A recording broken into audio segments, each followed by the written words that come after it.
What if the reason your prayer never broke through wasn't that God stopped listening, but that you never gave him 7 days in a row? Not 7 prayers whenever you remembered to pray. 7 days, back to back, without stopping in the middle because nothing seemed to be happening yet. Because Scripture keeps showing the same pattern over and over. Breakthrough doesn't usually arrive on day 1. It arrives on the day most people already quit. There's a story in 2 Kings about a commander named Naaman, covered in leprosy, told to go dip himself in a river 7 times. He almost walked away after the first dip. Nothing happened. Still covered. Still sick. He didn't feel anything different after the 2nd, 3rd, or 4th either. It was only on the 7th time that his skin came back new. If he'd stopped at 6, furious, humiliated, convinced this was pointless, he would have stayed sick for the rest of his life, 1 dip away from the miracle. How many of your prayers have you already stopped 1 day short of an answer? This isn't a coincidence that only happened to Naaman. At Jericho, God told Israel to march around the walls once a day for 6 days, and nothing happened. No cracks, no sound, just silence and dust. On the 7th day, they marched around 7 times. The trumpet sounded, and the walls that hadn't moved in 6 days collapsed in a single moment. Not gradually. Not because the marching wore the walls down physically. The wall held for 6 days of what looked like nothing, and fell the moment obedience finally reached its full number. Here's the biblical truth most people never sit with long enough to notice. The number 7 doesn't show up by accident in Scripture. It shows up at completion. Creation took 7 days. Naaman's healing took 7 dips. Jericho's walls fell on the 7th day of marching. 7 isn't a random number of days to pray. It's the number Scripture consistently attaches to something being finished.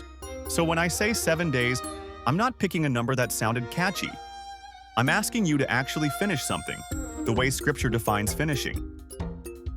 But here's the tension, and it's the same one Naaman almost lost to.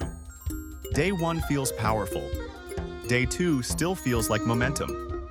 By day 3 or 4, when nothing visibly changes, that's exactly when most people quietly stop. Not because they stopped believing in God, because they stopped believing this particular act of obedience was doing anything. That's the exact point Naaman was at when a servant told him, "What do you have to lose by just finishing what you already started?" And here's what's actually at stake if you quit at day 4 or 5. Naaman doesn't get partial healing for 4 dips. Jericho's walls don't half collapse on day 5. Scripture doesn't show us a pattern of partial breakthroughs for partial obedience. It shows 1 dip short of whole and 1 day short of the walls falling. So this challenge isn't 7 separate prayers you can pick and choose from. It's 1 act of obedience broken into 7 parts, and it only does what it's designed to do if you finish all 7. Here's what the 7 days actually look like. Day 1 is acknowledgment, naming what's actually been happening in your life instead of calling it bad luck. Day 2 is renunciation, closing the doors your own life or your bloodline may have left open. Day 3 is breaking, standing on what Christ already paid for and declaring every legal ground against you revoked. Day 4 is reversing, turning what repeated backward through your family into a blessing that moves forward instead. Day 5 is consecration, a day of fasting, stripping away distractions so your prayer has room to actually be heard.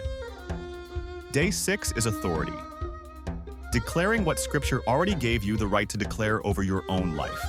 And day 7 is sealing, thanksgiving, rest, and receiving what the first 6 days were preparing you for. 6 days of what might feel like nothing. 1 day where the wall comes down. So here's the warning, plainly. Don't start this if you're already planning your exit on day 4. The walls didn't fall because Israel marched once with great faith.